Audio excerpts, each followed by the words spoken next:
Mo ti jíṣẹ́ bọ̀ bàbá máa ṣe láṣẹ pé Bisi ológe Bisi ológe show àwa la ní show tiwa ni ẹ má wò ẹ má yí kú òǹbẹ Remi Adébáyọ̀ Shitabe ọmọ Èkó pàtàkì ọmọ Èkó arómi sálẹ̀gbẹ̀lẹ̀gbẹ̀ bẹ́ẹ̀ ni nílùú Èkó wa yìí náà ni Bisi ológe show àwọn tó máa gbádùn lẹ́ máa bá pàdé bẹ́ẹ̀ ẹ má wò don't touch it there.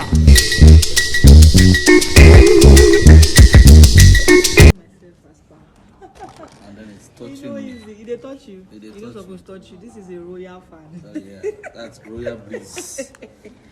Royal breeze is breezing. God, you know, in this life, if it's only pay holiday, they beg for your photo could do more. I see they paint them. You go they sweet us. I fell. I didn't go. I drew the dinner. You go choke. You're gonna cry blood. Next contestant. Guys, watch out. It's fun in here. We're having so much fun. Grand finale, 3rd of December. Ile Ife, I'm coming back. In fact, I'm here from now to 3rd. I already have a room in the palace. And you are an outstanding role model. Even though a lot of people tend to shy away from the fact, but I have a lot of people always saying, I look up to you, I love your strength, I love how strong you are. Because after everything being thrown at me, I still stand strong. That's what a strong woman, that's what a stand for. Thank you, sir. Thank you. So let's walk around the palace. I'm so pained that one of the biggest fans is my wife.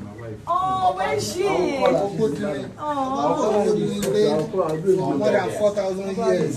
The longest reign for more than 4,000 years. 4,000 years? Yes. 4,000. Then we have, that's why the man had go now became hearing. So if you want that is outside here. Come to me.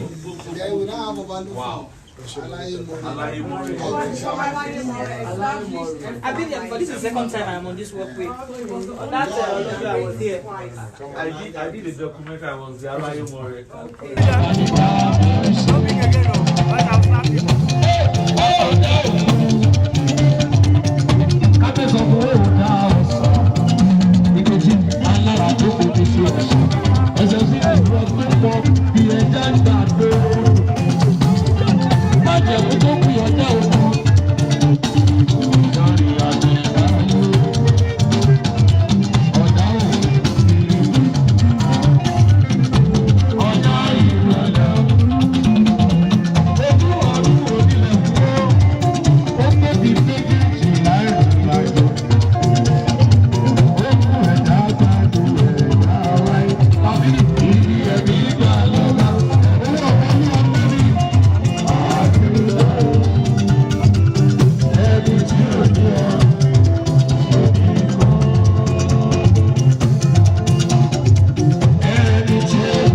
I want to see if I can tighten it. The way it's falling up and falling up.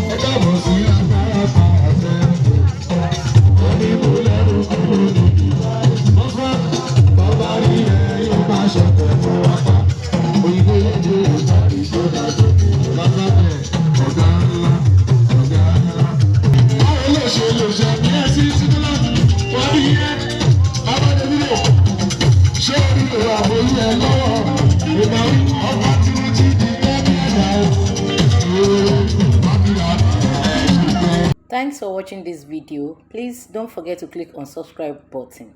Kindly comment and share. We drop new videos daily. Thank you. God bless you.